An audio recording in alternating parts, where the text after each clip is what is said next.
Hello friends, मैं आ गई हूँ फिर से लेके एक मज़ेदार सी कहानी। अरुण की सबसे बड़ी गलती। एक छोटे से गांव में अरुण नाम का एक लड़का रहता था। उसके घर में माँ, पिता और एक छोटी बहन थी। वैसे तो अरुण काफ़ी होशियार था, लेकिन उसकी ये होशियारी किसी काम की नहीं थी, क्योंकि उसकी सबसे बड़ी परेशानी थी उसका आलस करना। कविता उससे हमेशा कहती, बेटा, आलस इंसान को कभी आगे नहीं लेगा। मेहनत किए बिना इंसान कभी पेट नहीं भर सकता। लेकिन अरुण को ये बातें कहाँ समझ में आता। वो हर बार हंसकर कहता, अरे माँ, मुझे काम करने की क्या जरूरत। आप लोग हो ना उसके लिए, और मुझसे उतना मेहनत नहीं होता। अरुण दिन भर घूमता, दोस्तों के साथ ताश खेलता, मोबाइल पर समय बर्बाद करता और घर की जिम्मेदारियों से भागता। दिन ऐसे ही बीतते गए। अरुण को चाहे जितना भी समझा लो, वो फिर भी किसी भी काम में दिलचस्पी नहीं ले रहा था। अरुण के पिता राघव जी मजदूरी करके घर चलाते थे, ज़्यादा मेहनती थे। दोनों ही अरुण को बहुत समझाते कि मेहनत से ही जिंदगी संवर सकती है, लेकिन अरुण उन दोनों की बातों को नज़रअंदाज कर देता। एक दिन अचानक काम से लौटते वक्त सड़क हादसे में राघव जी का निधन हो गया। राघव के गुजरने के वक्त अरुण के घर की मानो जैसे रीढ़ की हड्डी ही टूट गई हो। कुछ दिन तो ऐसे ही आंसुओं में गुजर गए और अब भी अरुण को कोई मेहनत नहीं करनी थी। वो वही अपना फ़ोन और दोस्तों में ही वक्त बिताता था। फिर एक दिन माँ ने आंसू रोककर बेटे से कहा, तुम्हारे पिताजी तो अब नहीं रहे। अब तू ही घर का सहारा है। अरुण, तुझे ही अब इस घर को संभालना पड़ेगा। तेरे पिता कितने मेहनती थे। तू भी उनकी तरह मेहनत कर, ताकि बहन की पढ़ाई पूरी हो सके। लेकिन अरुण को फिर भी कोई फर्क नहीं पड़ा। इतनी मेहनत कौन करेगा? मुझसे तो नहीं होगा। अरुण की आदतें अब भी नहीं बदली। वो काम ढूंढने की वजह और भी ज़्यादा आलस करने लग गया था। धीरे धीरे घर में अनाज खत्म होने लगा था।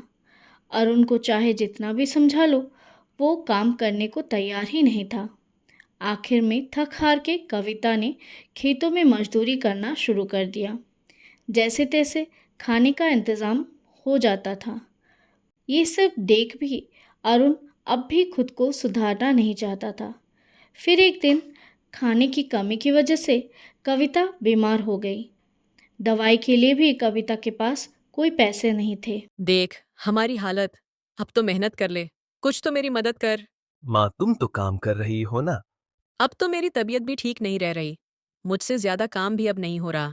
धीरे धीरे कविता पैसों का इंतज़ाम करने के लिए अपना सब कुछ बेचने लगी, पर अब भी उसके पास कुछ नहीं बचा था।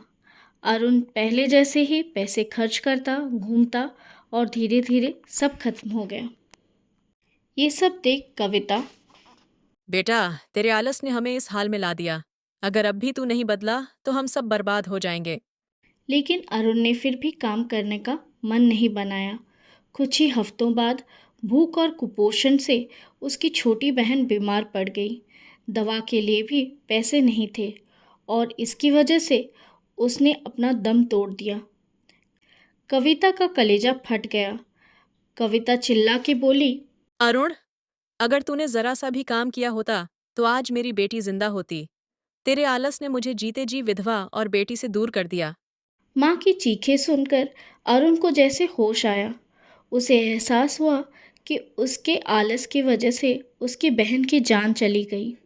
उस दिन के बाद अरुण में एक बदलाव नजर आया। उसने कसम खाई, मुझे माफ कर दो माँ। अब मैं कभी काम करने से नहीं घबराऊंगा। मैं मेहनत करूंगा। वो गांव छोड़ शहर आ गया और वहाँ एक दुकान में काम करने लग गया। दिन भर की मेहनत से वो बहुत थक जाता था। पहले पहले उसे बहुत परेशानी हुई, लेकिन धीरे धीरे वो खुद को संभालने लग गया। जब भी वो काम से लौटता, हर रात सोने से पहले वो अपनी बहन की तस्वीर सामने रखकर कहता, मैं वादा करता हूँ बहन, अब कभी आलस नहीं करूंगा। हमेशा माँ का ख्याल रखूंगा। कई साल की मेहनत के बाद अब अरुण इतना कमा पाया कि माँ को सम्मान की ज़िंदगी दे सके। लेकिन बहन को खोने का गम और अपराध उसे जिंदगी भर सताता रहता।